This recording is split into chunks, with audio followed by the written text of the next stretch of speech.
Fact number 1, कुत्तों के नाक का निशान अनोखा होता है। जिस तरह दुनिया में किसी भी दो इंसानों के फिंगरप्रिंट एक जैसे नहीं होते हैं, बिल्कुल उसी तरह हर कुत्ते की नाक का प्रिंट भी एकदम अलग होता है। कई जगहों पर खोए हुए कुत्तों की पहचान करने के लिए उनके नोज प्रिंट का ही इस्तेमाल किया जाता है। फैक्ट नंबर 2, बिल्लियां मीठा स्वाद नहीं चख सकती। बिल्लियों के डीएनए में एक जेनेटिक की कमी होती है, जिसके कारण उनकी जीभ पर मीठा स्वाद पहचानने वाले टेस्ट बड्स विकसित नहीं होते हैं। इसलिए भले ही आप उन्हें कितना ही मीठी चीजें खिलाएं, उन्हें उसका स्वाद बिल्कुल महसूस नहीं होगा। फैक्ट नंबर 3, घोड़े खड़े होकर भी सो सकते हैं। घोड़ों के पैरों में एक विशेष मैकेनिज्म होता है जिसे स्टे एपेरेट्स कहा जाता है। यह उनके पैरों के जोड़ों को अपनी जगह पर लॉक कर देता है, जिससे वे बिना गिरे खड़े खड़े झपकी ले सकते हैं। ऐसा वे शिकारियों से बचने के लिए करते हैं, ताकि खतरा महसूस होने पर वे तुरंत भाग सके। हालांकि गहरी नींद के लिए उन्हें दिन में कुछ देर के लिए जमीन पर लेटना पड़ता है। फैक्ट नंबर 4, चूहों के दांत कभी बढ़ना बंद नहीं करते हैं। चूहों के आगे के दांत उनके पूरे जीवन काल में लगातार बढ़ते रहते हैं,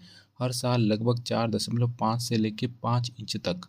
अगर वे चीजों को कुतरकर अपने दांतों को घिसते नहीं रहेंगे तो उनके दांत इतने लंबे हो जाएंगे कि उनका मुंह बंद नहीं हो पाएगा या वे उनके दिमाग तक पहुंच जाएंगे। इसी वजह से वे लकड़ी, प्लास्टिक, ईंट, यहाँ तक कि शीशे के पाइप तक को कुतर डालते हैं। फैक्ट नंबर 5, गायों की ऊपरी चमड़े के सामने दांत नहीं होते हैं। आपको जानकर हैरानी होगी कि गायों के ऊपरी चमड़े के सामने की तरफ दांत नहीं होते हैं। वहाँ केवल एक सख्त मांस का डेंटल पैड होता है। वे घास को दांतों से काटने के बजाय अपनी लंबी और खुरदरी जीभ से उसे लपेटती हैं और अपने निचले दांतों की मदद से खींचकर तोड़ लेती हैं।